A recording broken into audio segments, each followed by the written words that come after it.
In 1930, this is what luxury looked like. The Packard was big, bold, and intent on making a statement on behalf of its driver. This car in 1930, U.S. American funds, was about a $3,000 car. You could buy a Chev family sedan for $600. So there was a tremendous spread between your cheap family sedan and these luxury classics. And of course they were sold in limited quantities. And there was the three Ps, Pierce Arrow, Peerless, Packard, were well known in the early 20s. Donald Coburn has been consumed with classic cars since he first bought what he called an old car back in 1948. He's had this 69-year-old Packard for 35 years. The center of gravity of the interest in the old car hobby is a 30-year-old car. You go to cruise nights, you go to car club meets, you'll see the bulk of the cars from the 60s. And that's where the big interest is. Younger people can't afford a classic, and they never weren't even born. They're not interested in a car. They want the car that turned them on when they were about 12 years old.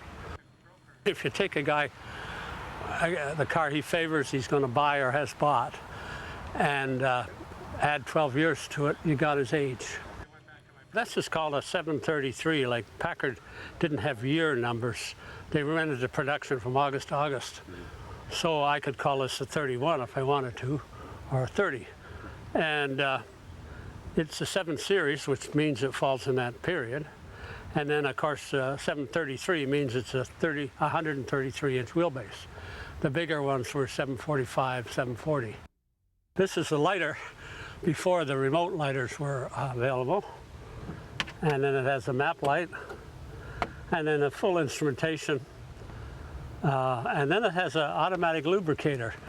That handle underneath there, which is kind of a rude suggestion, you know, it says pull daily. It's an automatic Bijur lubricating system, which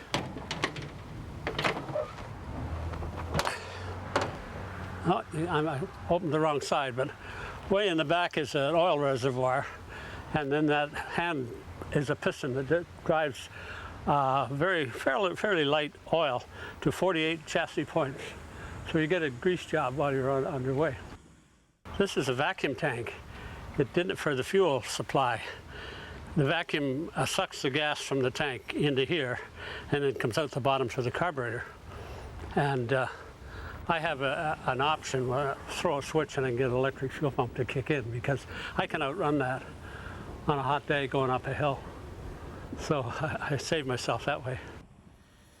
Donald redid the interior of this car 30 years ago. Included in the back seat is a feature that would be welcomed today, a passenger windscreen.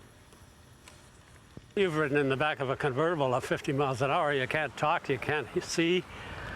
It had originally an apron that buttoned on here, and then the thing folds out like this, you see, and then slides in so it's right in your lap for the people in the back seat. It's got tremendous low-end torque, but it peaks at a relatively slow RPM at the top end.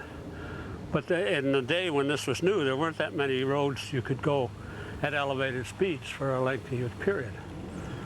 And I've changed the rear end to a higher rear end so I can keep up, more or less keep up with traffic. But everybody goes 70 miles an hour, so there weren't that many around.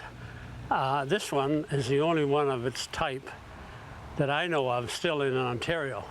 Like there's a 7-passenger one down in St. Catharines, I believe. And the others have been sold. And of course the cars are going through the States.